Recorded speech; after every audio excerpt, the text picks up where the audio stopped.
Tervetuloa kaikille tähän päiväkokoukseen, sunnuntaipäivään. Ja aloitellaan kokousta pikkuhiljaa. Aloitellaan ylistyksellä, mutta sitä ennen rukoillaan kokouksen puolesta. Kiitos. Kiitos Jeesus, että siunaat tämän kokouksen ja kaikki kuulijat ja kaikki läsnäolijat. Ja kiitos Herra, että saadaan tänään myös nauttia ehtoollista, niin siunaat myös ehtoollisen ja myös päivän sanan ja kaikki puheet, mitä kenelläkin on jaettavana, niin Herra siunaat. Ja kiitos, että jokainen voi saada jotakin sitten myös sitten omaan elämänsä. Ja kiitos Herra, että saadaan elää uskossa ja Herra sun läsnäolossa. Ja kiitos Herra, että sä siunaat meitä ja varjelet ja autat jaksamaan siinä jokapäiväisessä elämässä. Kiitos Herra, että pidät siunaan. Kiitos Isä, että sä näet meidän jokaisen tilanteen, sen meidän elämän tilanteen, missä me ollaan ja minkälaisissa kulmissa tai onko seinä vastassa vai minkälaisia tilanteita ikinä kenelläkin on, niin Isä, sä näet joka ikisen henkilökohtaisesti ja sulla on se henkilökohtainen suhde meidän jokaisen kanssa ja me saadaan sitä vahvistaa ja Isä nostaa meitä sieltä, kun me ollaan alhaalla, niin kiitos Isä, että sä nostat meidät sieltä ylös. Ja sun voimalla me päästään läpi harmaan kiven ja kaikki niin tämmöiset, kun tuntuu, että maailma kaatuu ja mitään ei niin ole tehtävissä, niin kiitos siitä, että sun voimalla on tehtävissä kaikki. Ja kun me pidetään meidän toivo suhun, niin Isä, sä autat meitä sun Jeesuksen veren kautta. Meidän kaikki synnit on annettu anteeksi ja sen kautta meillä on etuoikeus niin kuin myös päästä eteenpäin meidän omassa elämässä. Ja kiitos siitä, että me saadaan olla vapaita ja oikein siunaa tämä päivähetki meidän kanssa. Amen.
kaikille ja Jumalan rauhaa. Ja mäkin uskallan tämän sanoa, kun mä joskus katsoin isomman Helsingissä olevan seurakunnan paimen aloitti siinä puheen, niin se sanoi näin, että kun aina sanotaan monesti niin näissä tilaisuuksissa, ne on paikalla, joka Jumala johdatti. Ja se pitää paikkansa. Mutta sitten se sanoi näin, että tämä ei ole niitä henkilöitä, joita myös Jumala on kutsunut tähän kokoukseen. Ja se tarkoitti niitä henkilöitä, jotka yleensä oli käynyt siellä kokouksissa, mutta ne ei tullut silloin, kun tiedättekö mitä? On olemassa henkivallat.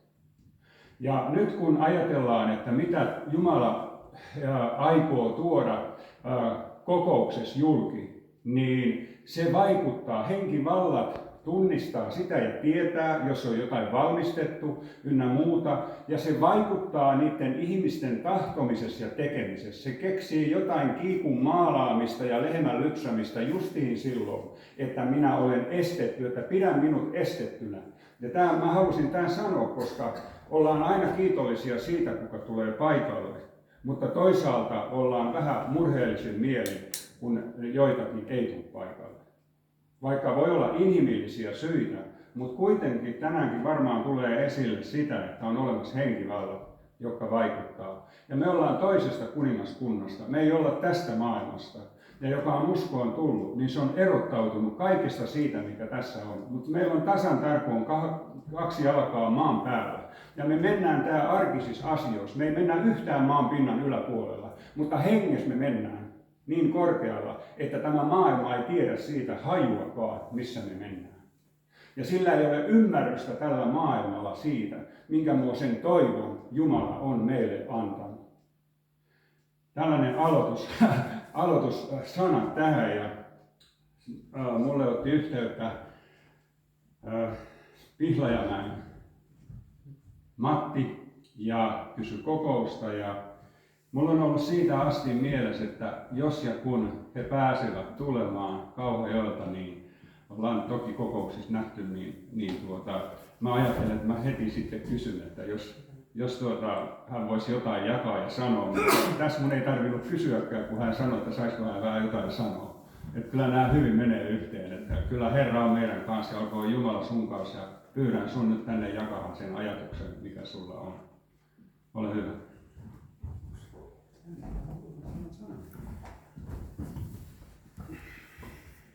Mä en ole mikään puhuja, mutta mä vaan haukkuun suunta. Joo, sillä lailla ääntä tulee. Joo, mutta kyllä menee hyvin.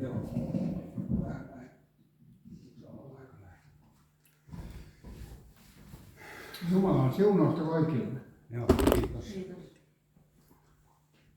Joo, kun mä 2009 liityin Gideoneihin, niin siellä oli kaikki tarkalleen piti sanoa sanasta sanaa melkein niin kuin Gideonissa määrä. Kun mä täytin 80 vuosi sitten, niin mä ajattelin, että mä en luokaan paperista ollenkaan. Mä yritän vain sanoa, että onko tuo päässä mitään vai. Ja se ei siellä ole mitään, niin mä kävelen pois sitten. Joo, mä olin vähän se luontoinen niin, että mä yleensä puhun vain niin kuin asiat on, tai sitten pidetään suu kiinni. Eli mä aloitan aika syvällisesti, enkä itseäni sitten siinä silittele sitten, kun siinä alkuvaiheessa. No, loppuvaiheessa pitää silitellä, koska tämä elämä on taas sellaista, että ei tällä eikä enää saa itseänsä oikein kurmuuttaa ja arvostella, että ei se auta enää mitään. Se on nyt jo, ollaan niin jo kalkkiviivolla. Joo, mä oon alun perin lähtenyt 5-lapsisesta perheestä, Myllymäen perheestä Ilmajoelta Kauhajoelle sitten siirtynyt, koska mulla on 2 veljeä ja 2 sisarta, mutta sitten mun tämä kohtalo oli siinä, että naapurin mies tuli, kun ei se Veikko Myllymäki päässyt lomalle armeijasta ja sodasta, niin se tuli tuomaan tietoa, ettei Veikko pääse lomalle ja näin sinne sitten kävi, kun ne joi väkevä kahveet siinä, iltapäiväkahveet, niin musta tuli sitten vähän sellainen ei-toivottu siihen perheeseen ja sitten ne siirtyy sieltä Päntäneen Nirvankylähän vähän pakohon niitä juttuja. Ja sitten siellä 2 vuoden vanhaksi mua pidettiin ja sitten naapuri, sellaiset tädit, enkelitädit oli sanonut, että tuolle pitää tehdä jotakin tuolle asialle ja oli homma mun sinne jokin sosiaalihuoltoon sinne kirkolle ja sieltä mun sitten vietiin Pihlajamäkeen. Musta tuli Matti Pihlajamäki sitten yllätti, vaikka mun on perin Myllymäki. Tämä alku oli vähän tällainen risainen, onneksi näistä 2 vuodesta muistaa mitään, mutta se on saattanut olla aika huono aikaa, mutta onneksi ei sitä tiedä mitään. Sitten mä pääsin sinne Pihlajamäelle ja mistä puppulikasvatus alkoi. Sitten noin 15 vuoteen asti, kun mä rupesin niin ajattelemaan, että ei tästä mitään tule, kun mä oon aina vain holouksen ollasena ja rupesin mukaan itsenäistymään, mutta eihän sitä oikein mitään tullut. Mutta sitten sattui sellainen onnellinen tapahtuma. Mä olin kinkerillä tuon Tellervon kanssa, oli vuotta nuoria ja mä ihastuin sen komeisiin silmiin ja se lähti siitä. Sitten mä kyttäsin niin kauan, että tässä tämmöistä ollaan. Tällaista tämä elämä sitten on siinä alkuvaiheessa, mutta se tuntuu, että se on ruusulla tanssimista, kun kaikki oli, kun mulla oli jo petattuna niin kuin valmiiksi. Mä olin melkein niin kuin luojan lellilapsi, mutta sitten kävi vähän ohravaisesti, että mä olin jo 25-vuotias, niin mä olin saanut sen syntireppuni niin täyteen, että rupesi omatunto soimaamaan. Ja mä olin niin ahtaalla, että se tuntui elämä hyvin vaikealta. Mutta sitten Anoppi oli ihana ihminen ja olisin uskonut, että hän sen lauseen sanoo silloin, kun se tarvitaan. Niin Anopin lauseta on kantanut tähän päivään ja kantaa viimeiseen hengenvetoon, kun se sanoo, että kuule Matti, sulla on vielä yksi mahdollisuus. Jeesuksen Kristuksen ruumis ja veri puhdistaa sinun kaikki syntisi. Ja se lause pelasti mun ja mä koko ajan olin menossa tuohon suuntaan, niin mun pitikin lähteä vastakkaiseen suuntaan kaikissa, mitä mä olin siihen tehnyt. Mä olin tehnyt niin kuin itsekästi, niin kuin Matin oli opetettu, että kun sä oot pumpulissa kasvatettu, niin se on kaikki niin kuin sulle vaan. Mun piti opetella, että on olemassa muitakin ihmisiä ja Tellervohan oli siihen maailman paras opettaja. Siltä se kävi se opetus, että minkälainen lähimmäinen on ja minkä takia se on olemassa. Ja se rakkaus oli sellaista, että se oli, mä sain sitä, vaikka mä en olisi sitä ansainnut. En missään tapauksessa, mä vain sitä sain. Mä sanon yhden esimerkin, kun Tellervo oli menty naimisiin ja kuvakorttia siinä jaettiin ja minä halusin monta kuvakorttia ja tuli riita ja mä rupesin jäämään häviölle, mä miehenä rupesin korottamaan ääntäni aina vaan. Tellervo sanoi, että ei mulle tarvitse huutaa, mä kuulen aivan tavallista puhetta. Se vei multa ne kuvakortit pois. Sillä yhdellä ainoalla sanonnalla, että ei mulle tarvitse huutaa. Ja sitten otetaan toinen esimerkki, ettei mene liikaa aikaa, että en mä tänne ole tullut koko päiväksi höpöttämään. Niin sitten mä olin jo 32-vuotias ja meillä oli 3 lasta ja mä olin sitten kauppalalla ja siellä mentiin aina vähän koulutettiin ja paljon saunottiin ja ryypättiin. Se oli ihan tapa vain. Ja sitten oli Noutopihan avajaiset ja mä olin kurjes 3 asti ja oli lauantai-aamusta ja mä olin krapulassa ja mä olin itsellekin vähän huonoa tuulua, että mitä mä olin tyhmä. Niin Tellervo sanoo taas, että taas meni rakkauden puolelta sanomaan, eikä sillä lailla, että sä oot tuollainen juoppo. Se sanoo, että voisitko sä Matti vähän vähentää viinanjuontia, kun se häiritsee koko perhettä. Mun meni tajuntaan sellainen lause, että mun täytyy olla tyhmä, jos mä kämmään tämän perheen ja muutin elämäntapani. Se kävi aivan luonnostansa, kun Tellervo oli siihen antanut hyvät eväät, että voisitko sä muuttaa. Ei se sano, että sun pitää ja sä oot alkava juoppo. Ei se mennyt niin sanomaan. Mulla olisi mennyt mennä viinakauppaan, sä oot niin sanonut. Mutta että sellaista on siellä ollut sitten tuollaisia.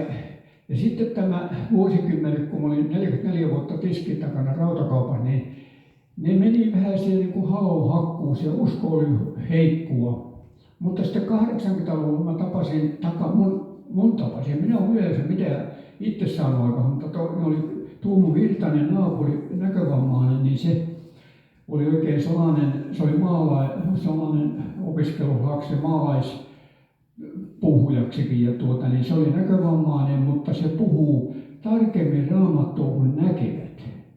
Sillä oli aina se, että pitää tuntea syntinsä, ne pitää tunnustaa, pyytää anteeksi ja sitten vasta susta tullut armahdettu synti, niin se kaava ei koskaan muuttunut. Ja mä katsoin, että se on aivan niin kuin tuo alkuperäinen Anopin kaava.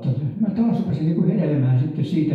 Mä kerran kysyin Tuomolta, että kun mua vaivaa, niin usein tuo epäusko, niin vaivaako sua koskaan? Niin Tuomo sanoi, voi Veikkonen, usein. Niin kyllä mua lohdutti, kun mä ajattelin, että mun uskonen niin kauhean heikko, niin kun tällainen vahva tyyppikin sanoo mua, niin mä jotenkin niin kuin tuntuu, että ei tässä nyt niin hätää olekaan.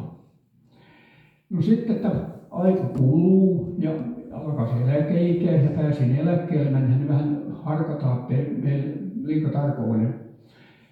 Eläkeikä alkaa ja sitten mä pääsin siihen kiinniryhmään. Siinä taas joku naapurimies mun johdatti, että pyyti mua kouluihin apulaisiksi katsomaan, kuinka jaetaan uusia testamentteja. Se otti vain mun siihen niin apulaisiksi katsomaan. Ja sitten mustahan tuli Gideon saman tien, koska mä katsoin, että se on niin tärkeää tuo kolmasluokkalaiselle kirkkain silmin ottaa sen vastaan.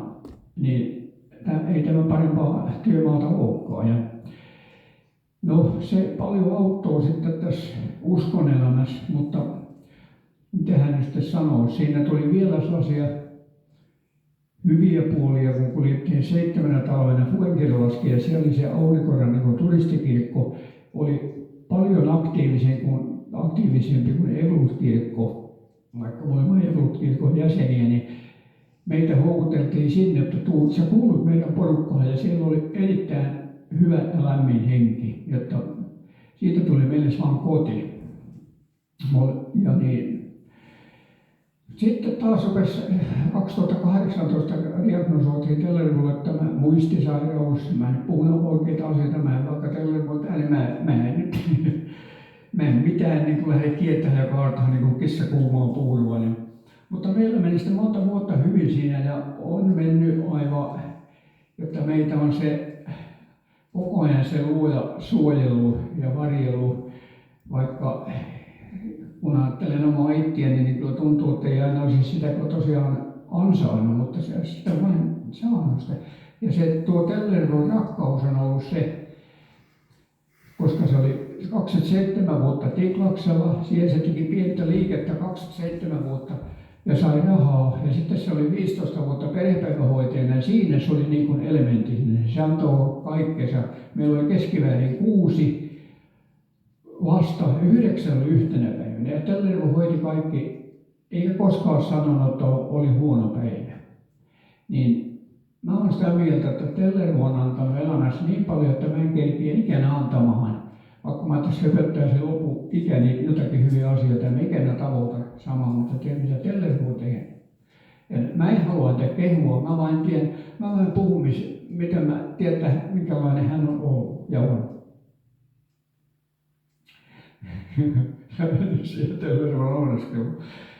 Ja no sitten tässä rupesi sitten pari vuotta sitten, ei päästy enää sinne Fuengirolaan, niin vastustamahan tuli Tellervon korona ja sitten rupesi tuntumaan, että nyt tämä sairaus ja tämä arki on erilaista ja tähän pitää suhtautua eri lailla. Ja kyllähän siihen sitten oppiikin kumminkin, että ei rupesi olemaan nöyränä se luojan edessä, että päivät on sellaisia kuin ne on. Kaikkia tuo, mitä me ei ole tilannut eikä halunnut, mutta niitä vain tullut. Ehkä yhden olennaisen voisi sanoa sellaisen, missä oli johdatus, koska mä aina ajattelin, että mä saappaat jalassa kaiket asiat hoidan, mutta ei se käynytkään niin. 26. päivä tätä kuuta Tellervo pääsi Männikökotiin ympärivuorokautiseen ja minä ajattelin, että kyllä mä oon sitten oma tuntokivi, että mulla on aina vaan pitänyt jaksaa. Mutta mä en oikein tahtonut jaksaa ja sitten jo 16. olin yhdessä hengellisessä tilaisuudessa, alkoi 6 ja 7 puristin niilujohta. Mä tiesin, että nyt on tosi kysymyksiä, mutta en kehdannut sinne ensiautoa tilata, kun oli muitakin ihmisiä. Mä sanoin, että mun huonossa kunnossa mä lähdin kotiin. Mä pääsin kotiin, tilasin auton. Ne sanoi, että sydänkohtaus ja saman tien palolaajennus Seinäjoella. Niin sitten mä tajusin, että ei musta olisikaan ollut enää niin siihen, mikä mä olin ajatellut, että mä saappaat ja lastas kuulla ja kaara, mutta ei olisi onnistunutkaan. Mä olisin kaatunut kuitenkin. Ja sitten siitä yksi yksityiskohta viemään niin sitä kaikkia kaikkia vaivoja niitä voi toimittaa. Se tuntuu pahalta, jos koko ajan höpötetään vaivousta. Niin sellainen, kun mä Seinäjoella maanantaina olin operaatiossa, mä tulin torstaina, pääsin kotiin ja perjantai-aamuna, kun mä heräsin, niin mä nauroin minuuttitolkulla. Mä olin niin onnellinen olo ja kiitin Jumalaa, että mä olin saanut jatkoajan. Mä olin vielä hengissä ja kotona. Mutta mulle tuli sellainen ajatus, että mitä tämä lopettaa, jos joku kuuluu, niin ne luuluu, että se on tullut vielä kaiken lisäksi hulluksi.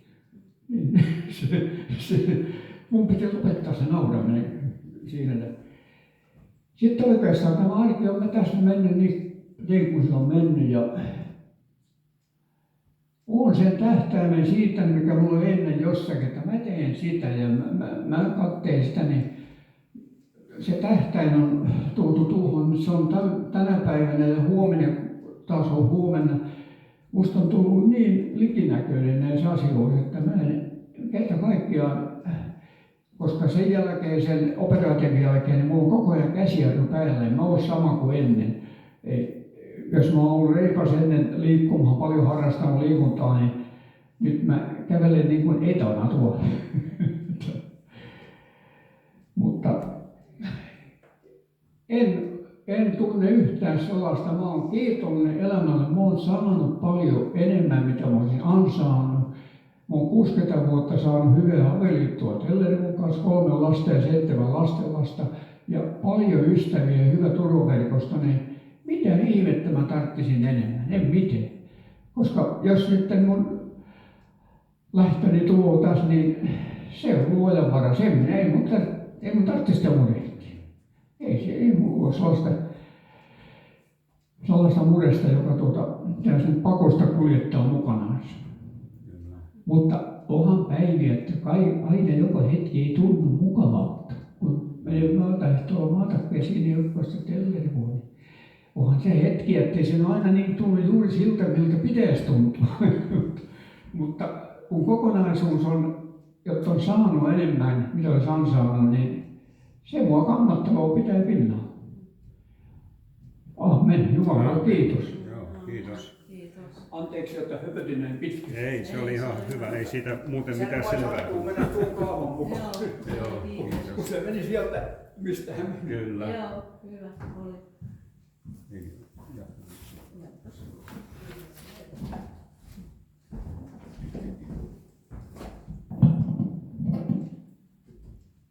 Joo, kiitos Matti rehellisestä puheesta ja todistuksesta. Joo. Moni varmaan tietää sellaisen laulun kuin Baby, baby, one more time. Käytetään monissa tänä päivänä sellainen sloganina ja sellainen vauhtia antavana tietyys jonain TikTokissa, tällainen taustamusiikkina ja niin edelleen. Ja se on sellainen kuin British Spietsin takaa, miten se sanotaan, kuinka sanotaan, niin sen laulu tuolta vuosituhannen, no niin, kun nuoret nauraa, kun sanon itse tänne, niin mä nauran.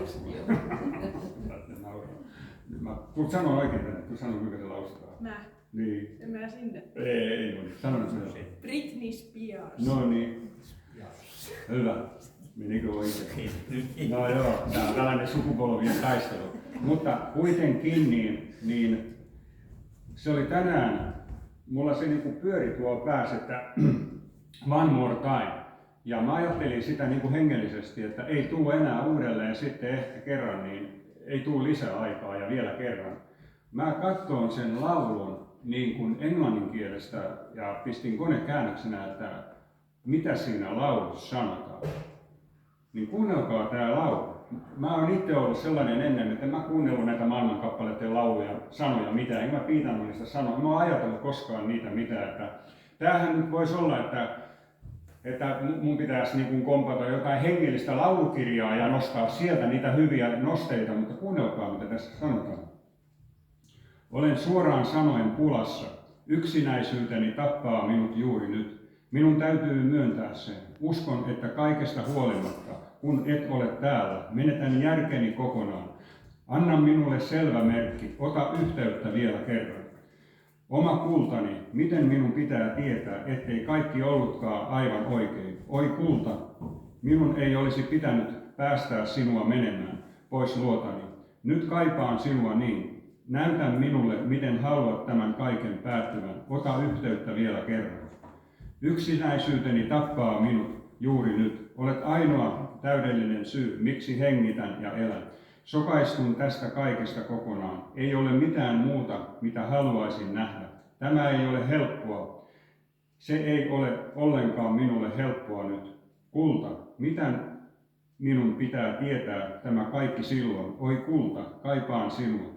Miten minun pitää tietää? Yksinäisyyteni tappaa minut juuri nyt. Minun täytyy myöntää. Uskon yhä tähän kaikkeen. Kun et ole täällä, menetän järkeni kokonaan. Anna minulle selvä merkki, ota yhteyttä vielä. Mitä Matti puhui äsken? Eikö ole mielenkiintoista? Tämä maailman laulu, niin tässä oli hyvät ja syvälliset sanat. On kahden ihmisen elämästä kysymys. Saattaa olla, että on tullut pänkkiä tai jotain, tai sitten on poismeno. Mutta kuitenkin tässähän oli rakkauden ja syvällinen sana. Ne on tehty tänä päivänä nämä biisit tietysti niin kuin hyvää ja jammattavaan muotoon. Mutta täytyy sanoa, että sanotaan, että niillä lahjakkailla sanottajilla, niin niillä on jotain sisällä, mitä ne tuo ulos. Ne on runoja, voisi sanoa. Psalmit on runoja. Mennään laulujen lauluun. Te löydätte hyvin tällaisia tekstiä. Sitten on esimerkiksi, mikä se yhtiö nyt olikaan laulussa paljon. En mä nyt yhtäkkiä saa. No niin kuitenkin, niin siinäkin on yksi niin kuin maailman laulu, mitä diskos jumputetaan, se on psalmeista otettu. Ja sanat on psalmeista, mutta jammaa ja porukka ei tiedä, että siellä lauletaan psalmeista. Tämä on mielenkiintoista. Mä en muista sitä laulua, mutta mä olen joskus tää sanonut. Se siitä. Mutta se, että niin kuin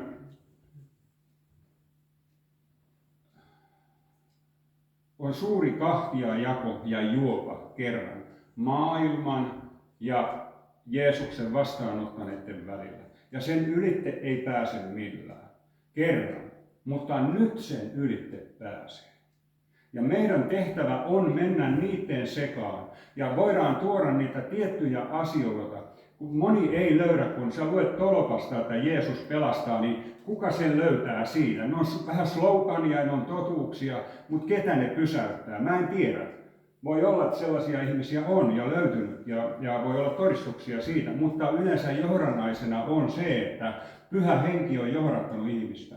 Mutta nyt kun me ollaan eläviä temppeleitä ja meidän on mentävä tämän juovan ylitte ja mentävä jopa ihan niin kuin soluttauduttava oikealla lailla, me voidaan olla aitoja ihmisiä. Ei meidän tarvitse esittää jotain rauhaa ja pitkää nenää ja päivää. Että me ollaan niin kauhean korkealla siinä hengellisessä maailmassa, että me ei enää pystytä maailmaa kohtaamaan. Ei me voiteta välttämättä niitä ihmisiä sillä sekunnilla eikä siinä, mutta meidän on mentävä niiden sekaan. Ja tämä on joskus, niin kuin, se ei ole välttämättä, se on kasvua tässä uskossa. Kun itsekin tuli uskoa, niin kyllä veti aika rajat, mutta ne piti silloin vetää. En ottanut johonain perunakerhojen juhlis niin konjakkipaukkua, mutta en antanut kenenkään muunkaan ottaa, kun se oli tilattu. Mä käskin sen kaataa viemäriin ja kyllä mä sain kuule siitä vähän tikaria selkää ja tuimia katseita, mutta mä olin oma päinen ja kova päinen. Mutta mun piti käydä ne läpitte. Mutta sen seurauksena sen puheenjohtaja tuli ennen kuolemaansa käymään meillä, että mulla on jotakin sellaista, mitä ei tämä maailma omista. Halleluja. Ja meidän pitää olla, ei me saa haista, mutta meidän pitää olla Kristuksen tuoksu. Kiitos Jeesus. Mä nyt tässä pääsen puheeseen tästä, mikä oli aihe, niin mulla on vähän sellainen, että kaikki väsyy, nuoret ja vanhat. Ikä ei ole Jumalalle rajoite. Ihminen voi tulla uskoon nuorena tai vanhana. Vanhana taas siinä on ongelmia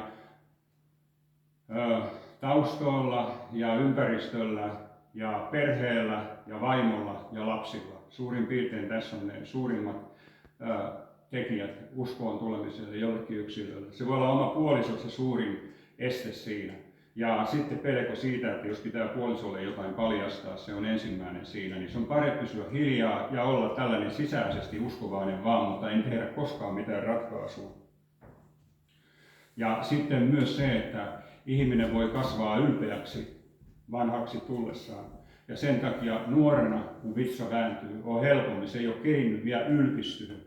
Mutta kun se kasvaa tässä maailmassa, sille kasvaa maailman henki ja se tulee ylpeäksi Jumalan sanaa kohtaan. Ja se ei tarvitse mitään, koska jumalaton ihminen pärjää tässä maailmassa kyllä ilman Jumalaa. Ja voi olla, että nähdään jotain tilanteita, että onpa se niin kuin taloudellisesti tai muuten voinut pärjätä paremminkin ja pysynyt jopa terveenäkin. Mutta kerran eräänä päivänä se kohtaa Jumalan face to face ja siinä ei auta enää sitten olla kontillansa. Se pitää olla tässä ajassa. Kiitos Jeesus. Ja Raamattu sanoo, että totisesti minä sanon teille, joka ei ota vastaan Jumalan valtakuntaan kuin lapsi, se ei pääse sisälle. Ja se sitten myös niin kuin sellainen sisäinen uudistuminen ei riipu iästä. On sitten vaikka lähempänä 100 tai ylitte, niin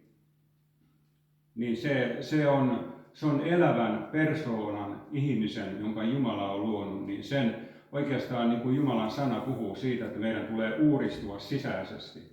Ja me tarvitaan sitä. Minä tarvitsen sitä. Mä ainakin tarvitsen sisäistä uudistumista. Ja joskus mä tarvitsen sen jopa ihan 2-3 kertaa samana päivänä. Ei siinä tarvitse olla niin pitkiä taukoja, että menee kuukausi tai puoli vuotta tai 2 vuotta oli. Mä oon tarvinnut ihan monta kertaa saman päivän aikana. Siellä sanotaan näin, että tämä on niin kuin lohdutuksen sana vanhemmille. Sen tähden me emme lannistu, vaan vaikka ulkonainen ihmisemme menestyykin, niin sisällinen kuitenkin päivä päivältä uudistuu. Ja kun Raamattu puhuu, siellä on sellainen, että hän poisti niin kuin sairautta ja raihnautta.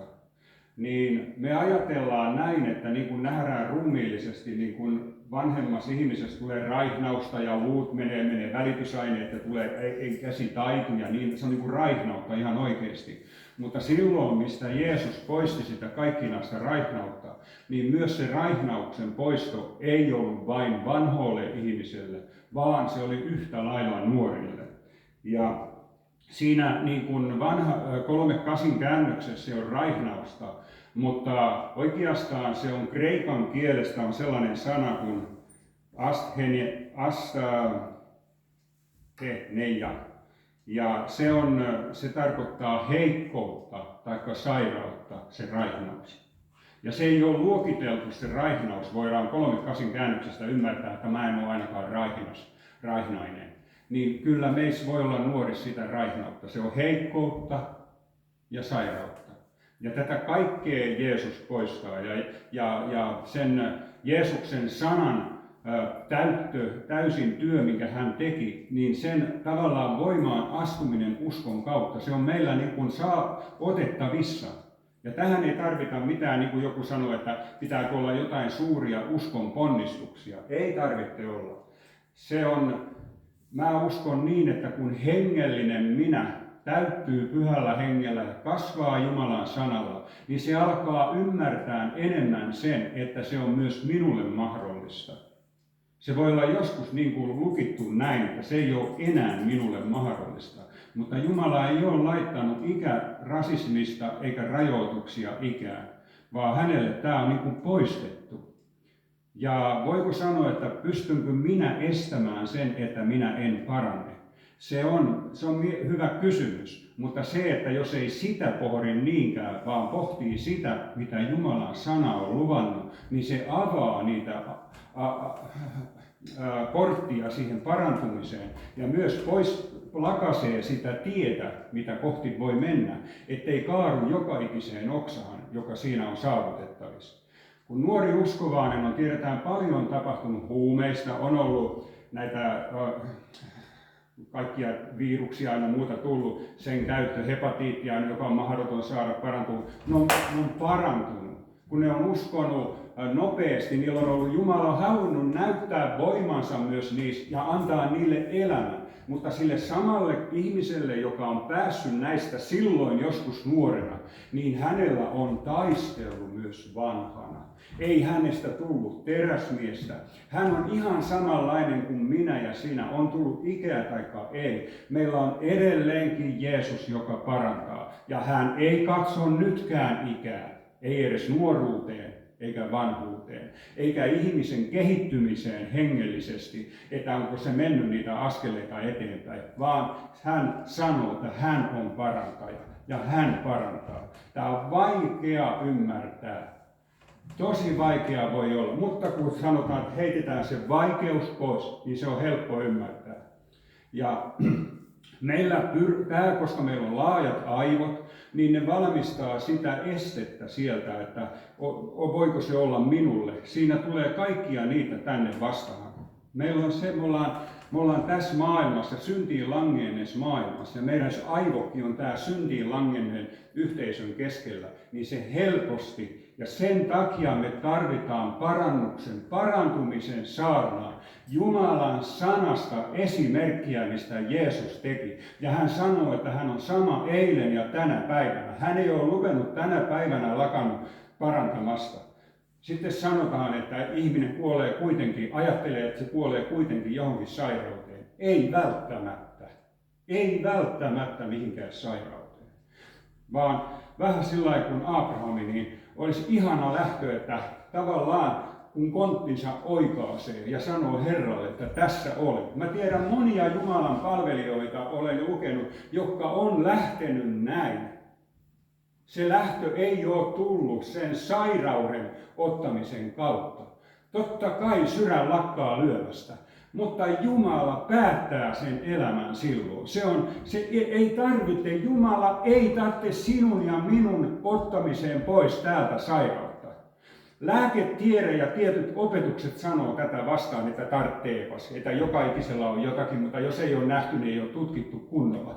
Niin. Kyllä, sydän on lakannut lyömästä, mutta siihen ei ole liittynyt mitään sairautta, vaan Raamattu sanoo, että idussaan se tiesi sinun päiväsi jo. Kun sä oot hedelmöittynyt Jumalan kasvojen, siis Jumalalta et ole ollut mitään salassa. Ja hän on tiennyt jo silloin, että sua kutsuu hän, ja se on silloin jo tiennyt, vaikka on pitänyt tehdä, että tulet Jumalan yhteyteen. Niin se päiväsi on määrätty. Ja näille päiville me ei haluta niitä muuttaa. Me halutaan mennä täysmittapäivä, mikä on. Meillä on raskaita päiviä. Meillä on sellaisia päiviä, että voi sanoa jo Herra, tässä ole, ota mun pois. Mutta Herra tietää, että tämä oli hetkellinen mielijohde. Tämä ei ollut vielä se, että sä oot niin kuin valmis lähteä. Ja tämä on ihan oikeasti niin kuin rukousaihe kaikille. Ota sydämeen se, että sä lähdet silloin, kun se on valmistettu.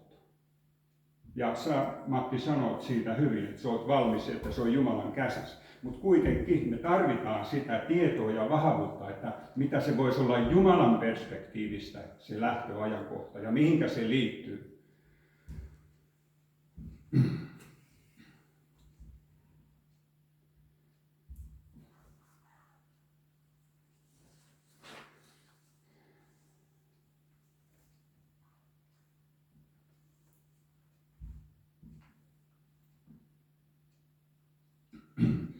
Sitten jos niin kun otetaan sellaisia vanhan testamentin puolelta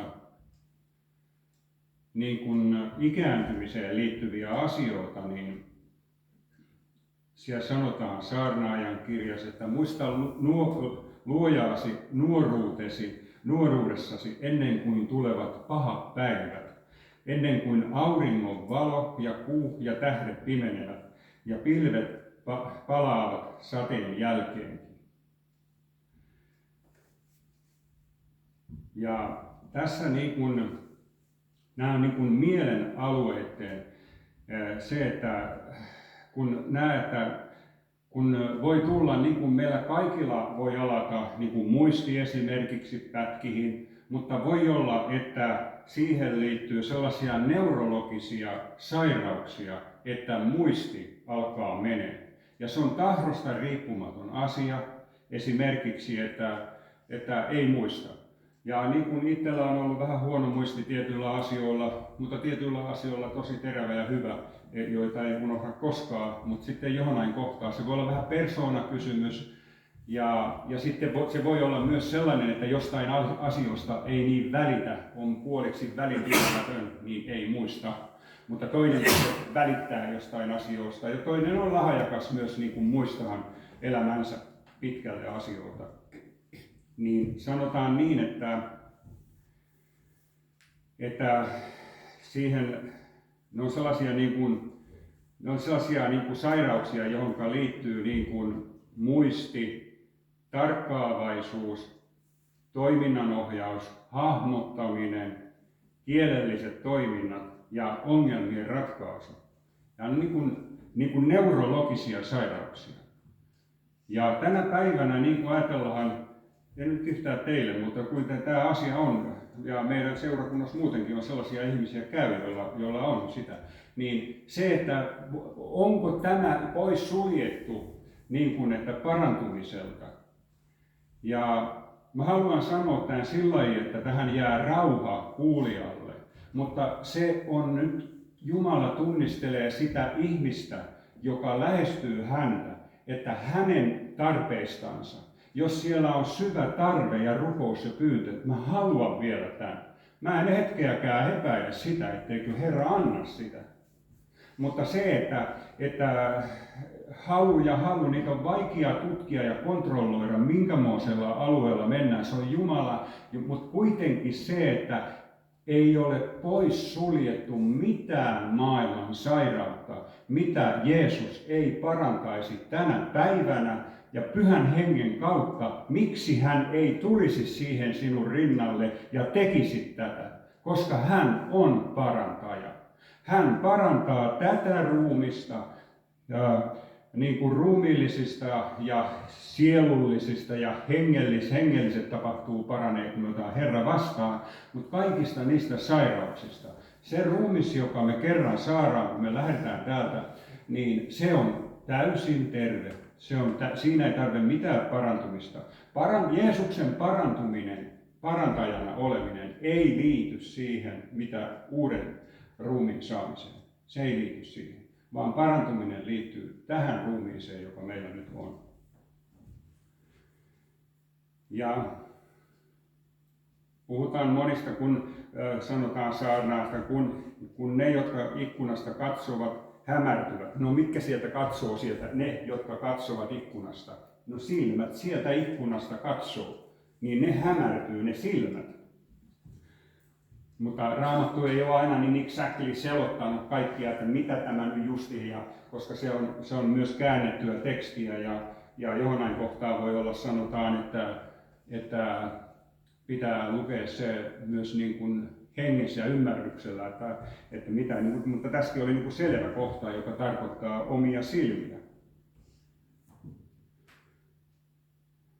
Tämä viittaa näön heikkenemiseen, myös näkökyvyn havainnoida ja ymmärtää ympäristöä.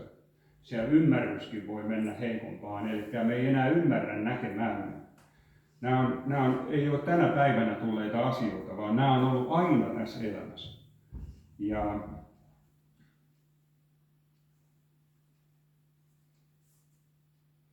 kun noustaan linnun lauluun, mutta kaikki laulun tyttäret vaikenevat. Saarnaajas 12 ja 4. Tämä kuvaa vanhuuden unettomuutta ja myös puheen ja kielellisen ymmärryksen katoamista. Myös on sitten vanhenemisessa on myös se, että pelko hyljätyksi tulemisesta. Ja siinä on psalmissa 71 sanota rukoilee niin kuin ikääntynyt ihminen, joka kokee voimiensa ja mahdollisesti myös mielensä olevan pettämässä.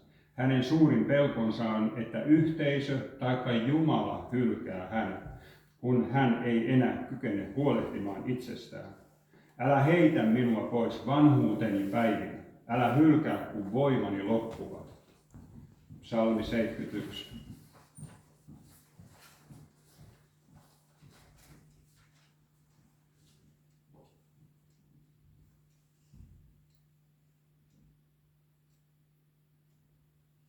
Ja mä palaan siihen, mä vähän hypin edelle äsken siinä parantumisasiassa, mutta kuitenkin se, että kun evankeliumissa puhutaan siitä, että Jeesuksen tuotiin kaiken ikäisiä ihmisiä, joiden tilaa kuvattiin niin kuin heikkoudeksi tai raihnausuudeksi. Ja lapset ja nuoret, Jeesus paransi kuumeessa olevan lapsen ja epilepsisiä oireita sairaavia nuoria, jotka on myös epilepsia, jota kuunvaihetautinen, joka selvästi on tulkittu, että se on epilepsia, jonka Jeesus paranti, on neurologinen sairaus myös. Ja työikäisiä, monet sokeat, kuurot ja halvaantuneet tuli yhteiskunnan toimintakykyiseksi ja vanhuksia. Lukaan evankeliumissa on ja sellainen nainen, jossa oli heikkouden henki.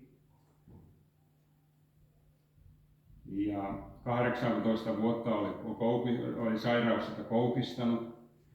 Eli hän oli voinut sairastua jo nuorena. Ja nyt vähän nopeuttamiseksi, niin mä en lue näitä kaikkia, mutta siellä on niin kuin Matteuksen evankeliumissa on. Siellä oli spitaalinen mies, jonka Jeesus paranti.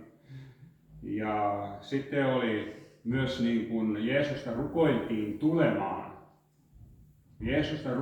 tulemaan Pietarin Anopin työ, joka oli kuumetaudissa.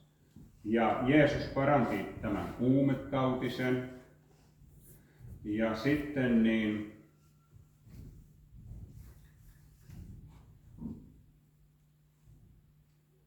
hän paranti halvatun. Matteuksen evankeliumissa vähän eteenpäin samoilla reissuilla. Ja tämä halpaantunut, sitä ei tiedä mistä syystä, oliko hän lapsesta asti vai oliko ollut raskaistöissä ja seljästä alaspäin, todennäköisesti halpaantunut. Ei tiedä, oliko selkäkipuja ja vammaa ollut, mutta ilmeisesti ei päässyt kävelemään. En tiedä, oliko koko ruumis halpaantunut vai osa, mutta niin Jeesus paranti hänet. Ja myös 2 sokeaa hän paranti näillä reissuilla. 2 sokeaa. Sitten myös mykän, joka ei ole puhunut koskaan. Niin se mä haluan avata tässä sen, että tähän on kertonut, jos niin kuin vanhempikin ruumis voi olla, että siihen kertyy niin paljon kestävyyttä, kyllä mä kestän tämän loppuun asti, mutta sitä, että jos on toive, että mä tästä haluan vielä parantua, niin mikä ettei. Mä voin sanoa, että Jumalalla on Jeesuksen kautta avoin syli sinua kohtaan ja ottaa vastaan niin kuin parantumisen lahjana. Ja tämä on se on aivan vasten lääketiedettä. Se on aivan vasten kaikkia sanomisia. Se on niin kuin vasten jotain sellaista, jopa maailman hyvää vasten. Et voi parantua, jos et mene lääkäriin. Et voi parantua, etkä tiedä varmasti, jos et käy lääkärissä toteamassa, että sä oot parantunut. Jumala parantaa. Hän parantaa edelleen. Mun oma todistus on, mä oon 3 kertaa vakavasta seljästä ja halpaantumisesta parantunut. Ja kaikki ei ollut niin kuin simsalapin, mutta Jumala paranti. Ja siihen tarvittiin välittäjää, siihen tarvittiin sanantuojaa, että mä ymmärsin, että se on minä, joka sen nyt saa. Mutta se ei tapahtunut näin, mutta se tapahtui toisaalta justiin siinä hetkenä, kun se muhun tuli, niin näin. Mutta siinä oli oma juttuunsa. Ja mä tiedän sen, että mä olen Jumalan sanalla taistellut, mulla on selkä 100% kunnos ja lääkärit on sanonut, että sä halvaannut. Niin mä olen myös sen parantumisen jälkeen taistellut sen asian puolesta. Enkä jättänyt sitä niin, että no Herra tekee mikä mulle on parasta. Kyllä sun pitää tietää itse myös mikä sulle on parasta. Ei Herra niin kuin sulle joka asiaan ole syö jäätelöä, nyt syö nyt vähän lihaa ja syö nyt vähän vihanneksia. Kyllä sun pitää itse se tietää, mikä sulle on parasta. Ja silloin kun sä tiedät, että sulle on parantuminen parasta, niin silloin sä lähestyt Herraa ja pyydät sillä, että anna mulle sitä parasta, mikä sulle on. Kun Jeesuksella on tämä voima. Hallelujaa. Kiitos Jeesus. Kiitos Jeesus. Jonkun esimerkin voisi vielä tuoda. Niin oli sellainen asia, ja meillä oli silloin seurakuntatilat tuolla kirkolla, mutta tämä on nyt yksi esimerkki siitä. Niin siinä oli voimakas saarna, puhe parantumisista, ja avattiin sitä kuulijoiden sisälle sitä tietä parantumisen mahdollisuudesta. Niin eräs mies meni rukoiltavaksi tälle julistajalle ja siellä kävi paljon rukoiltavana silloin kyllä, mutta niin sitten tämä soitti mulle, se oli tuolta Kurikasta, Koskenkorvan puolelta, niin se soitti mulle parin viikon jälkeen ja sanoi, että joo, että hän kävi sinne rukoiltavana siinä teidän kokouksessa, että jaa. Ja se sanoi, että joo, että hän vei ton verenpainetautinsa sinne. Ja hän sai sen, että hän parantui nyt. Joo, ja se kertoi, että oli mennyt kotiin ja illalla ja se oli sanonut vaimolleensa, että hän sai nyt parantumisen. Hän on parantunut tuosta verenpainetaudista. Niin vaimo sanoi, että joo, mutta ota nyt silti puoli tablettia varmuuden vuoksi. Ja mä en tarkoita, että se oli uskovainen vaimo. Mä en tarkoita tällä sitä, että pitää olla uhkarohkea, mutta tämä Herra oli saanut uskon sisälle, että hän on nyt parantunut. Niin se ei ollut ottanut vaimonsa kehotuksesta sitä puolta. Ja mä uskon niin, että jos se olisi mennyt ottamaan sen vaimon kehotuksesta sen puoli tablettia, niin se ei olisi lyönyt leirille.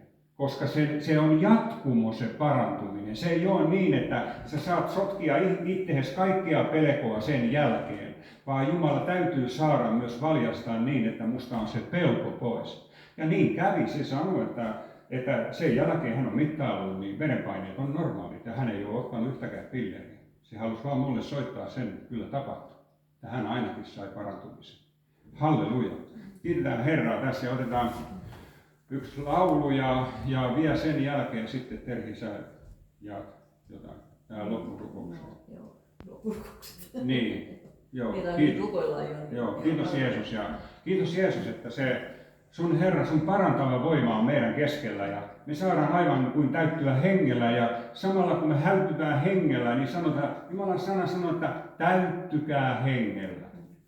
Haukotaanko me nyt tätä elämää täältä näin tätä ilmaa? Me haukotaan tätä Jumalan sanaa. Niin me täytytään näillä psalmeilla ja kiitosvirsillä ja siitä mitä Jeesus sä teit ristillä. Me saadaan sanoa kaikki hallelujaa, mun synnit ja sairaudet on kannettu ristillä. Kiitos Jeesus siitä työstä.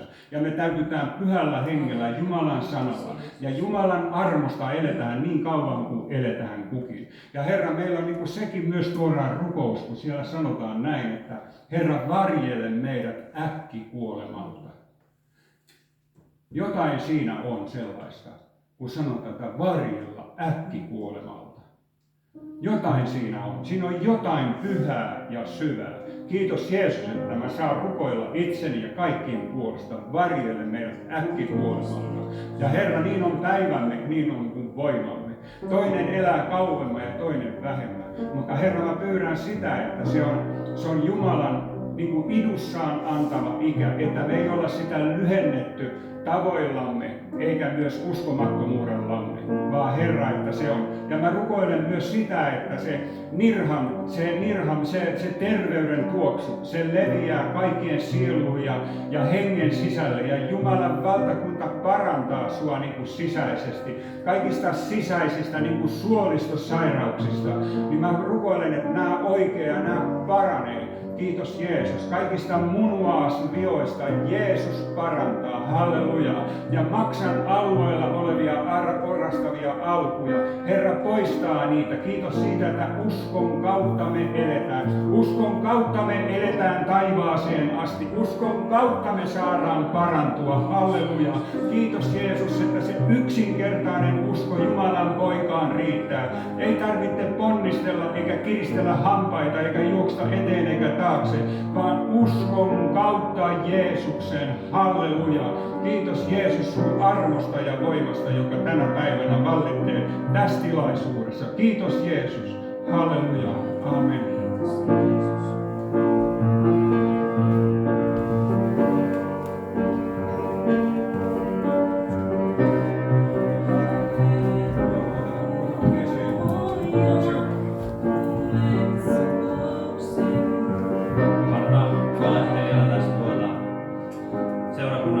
Seurakunnan hyväksi ja me Herra siunataan nämä annettava koletti ja Herra siunaat jokaisen antaja ja jokaisen paikalla olija ja Jeesus siunataan se raha, että se menee lyhentämättä sun työn eteenpäin viemiseen ja Jeesus. Me kiitetään siitä, että saat Herra meidän kanssa. Jää Jeesus siunaamaan loppukokousta. Amen.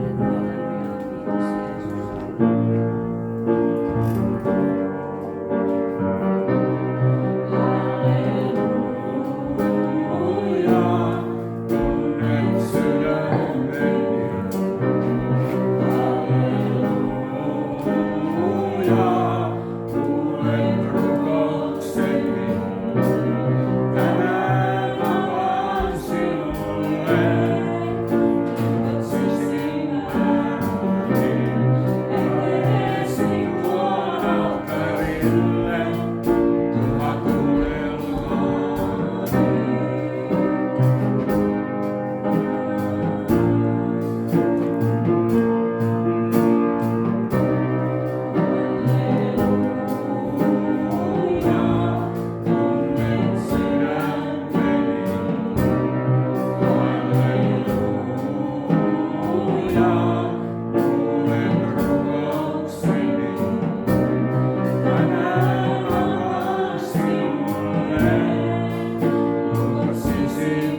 No niin, halleluja. Jatketaan vielä pieni hetki. Ja mä tosiaan ihan koen, että tosiaan Jumalan pyhä henki on täällä nyt, että Jumalan taivas on auki meidän kaikille asioille. Ja niin kuin tuossa laulussa sanottiin, että Jumala, Jeesus on kaikkien valtojen yläpuolella. Hänen valtaansa on kaikkien valtojen yläpuolella.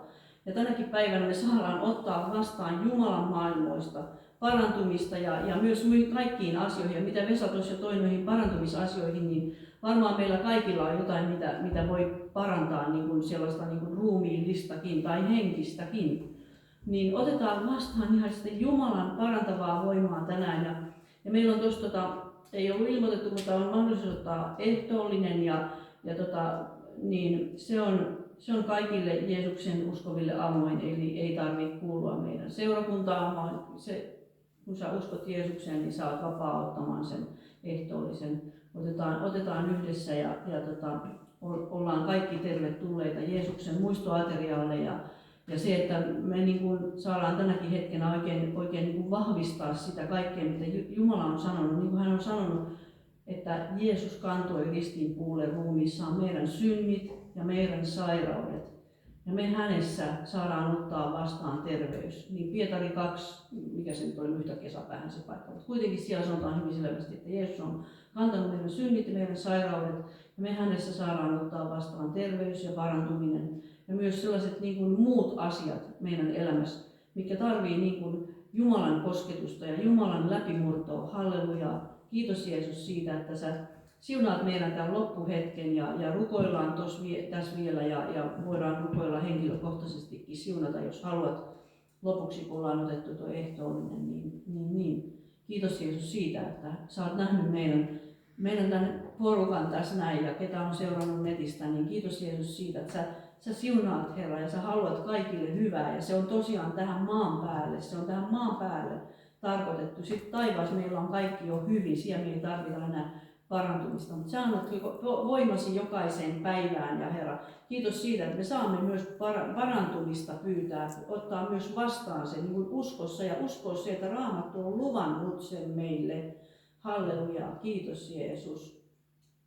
Luen vaan yhden Raamatun paikan, tosin en nyt lue niitä perinteisiä asetussanoja, mutta tämä Efesolaiskirjeessä on nämä näin, että ykkösluku ja 7. jae, että Jeesuksessa meillä on lunastus hänen verensä kautta, rikkomusten anteeksi saaminen hänen armonsa rikkauden mukaan. Eli Jeesuksen veren kautta meillä on oikeus päästä jonain päivänä taivaaseen. Jeesuksen veren kautta meillä on oikeus pyytää ja anoa ja uskoa saavamme terveys. Ja myös jos meillä on jotain muita asioita, niin Jeesuksen veren kautta hän on voittanut kaikki vallat ja voimat, niin kuin tuossa laulussa laulettiin. Kaikki vallat ja voimat. Hän on voittanut ne. Mä julistan sitä meidän ylle tänään ja kiitos Jeesus, että sä jäät siunaamaan tämän loppuhetken. Amen. Amen.